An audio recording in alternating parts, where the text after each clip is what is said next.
Hi, we're doing the filming a little bit earlier this week because tomorrow is our mop-up photographs day. If your child was absent on the first photographs, then tomorrow is when they'll get their shots taken. If you're a parent of a child who attends the 2s and Rising 3s or nursery and your child doesn't normally come on a Monday, you've been invited through the early years emails to bring your children between 9 and 10 tomorrow, and we'll get their photographs and family shots done. If you wouldn't mind staggering it, you don't all need to turn up at 9 o'clock because that could be chaos. So between the hour of 9 and 10 would be wonderful, and we'll get those pictures sorted. A reminder again about parking. The road outside of our school is a busy one anyway, and it is even more chaotic at pick up and drop off times. So please, if you are having to come by car, make sure you park away from the school and walk down to us to collect your children. It's so much safer for everyone who's crossing. We've had to have 2 police reports done this week because of near misses and people parking over gateways to other people's property. It's not fair. It creates a really bad atmosphere within the community, and it's our children's lives that we're talking about. To that end, we've actually put on our website a link for you to click if you'd like to support us in trying to get a zebra crossing outside of school. It's on the same page as the blog is, so you should be able to see it. It does want you to use your smartphone.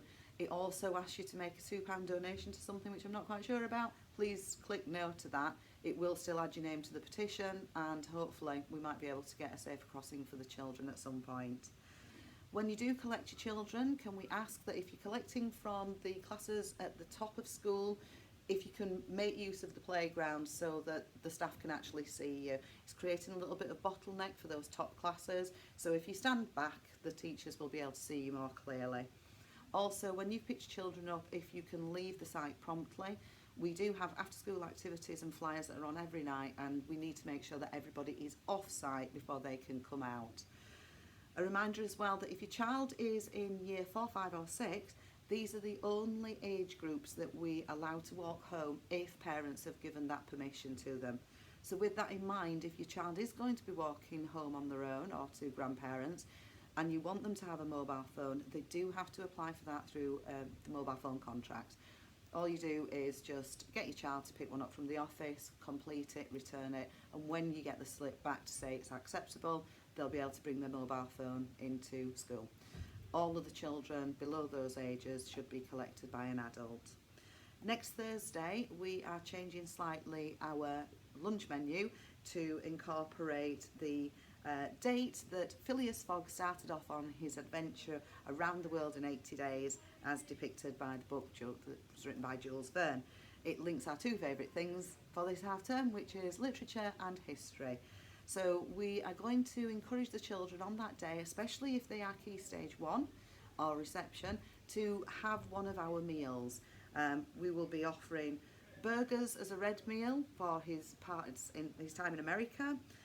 We'll be having corn noodles in terms of his trip to India, and that will be under the green option. And there'll be curry with the jacket potato on the blue option. So if your child is normally a sandwiches, a packed lunch from home, if they would like to bring the packed lunch just in case they don't like it, but we'd ask them to just try some of the meals. As we've said before, this is the only time your children get meals paid for them by the government. As it's starting to get a bit colder, please take us up on the offer and book your children in for school meals. If you do want your child to have a meal that day, they need to do nothing other than just answer that in the register when they're coming to school. Okay, hope you all have a nice weekend. See you on Monday. Bye.